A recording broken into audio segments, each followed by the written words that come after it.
Now that you've seen our campaign, we will give you a deeper look into the problem that inspired us to make it.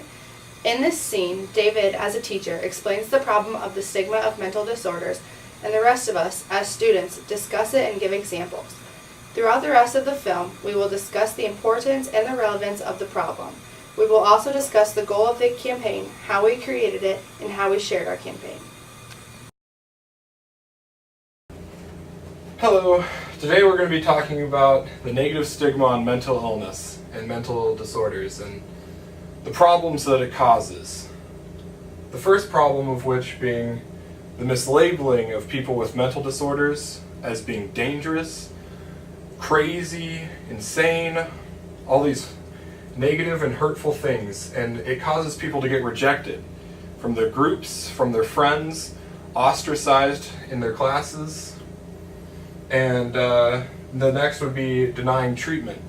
People can live more normal lives when they have treatment, but the stigma keeps them from getting that treatment. The next would be denying the existence of mental disorders as a whole, which relates to the denial of treatment because they don't believe it, so they won't go and seek help. The next would be that it can cause additional disorders. If you're ridiculed every day for the way that you act and for your personality, then it can cause you to develop social anxiety. And the last would be the media portrayal, which is often bad, and they portray it with that mislabeling as being dangerous or the people as being crazy. And that is untrue.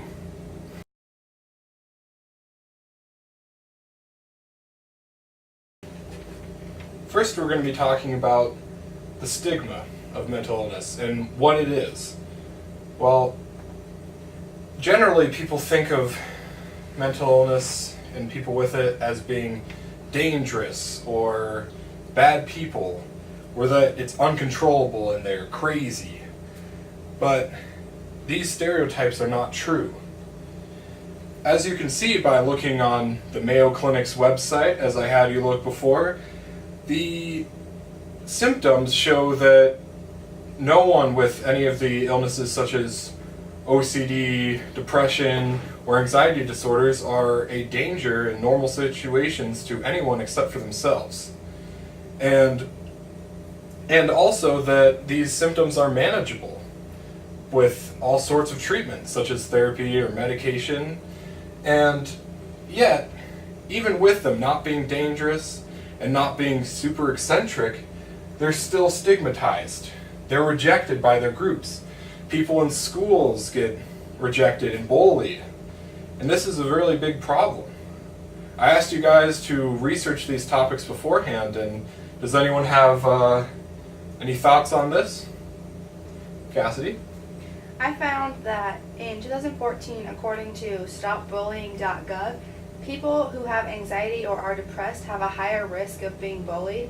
And this is a problem because this bullying can often increase problems that are already existent with their disorders and actually just make their disorders worse or maybe give them another disorder.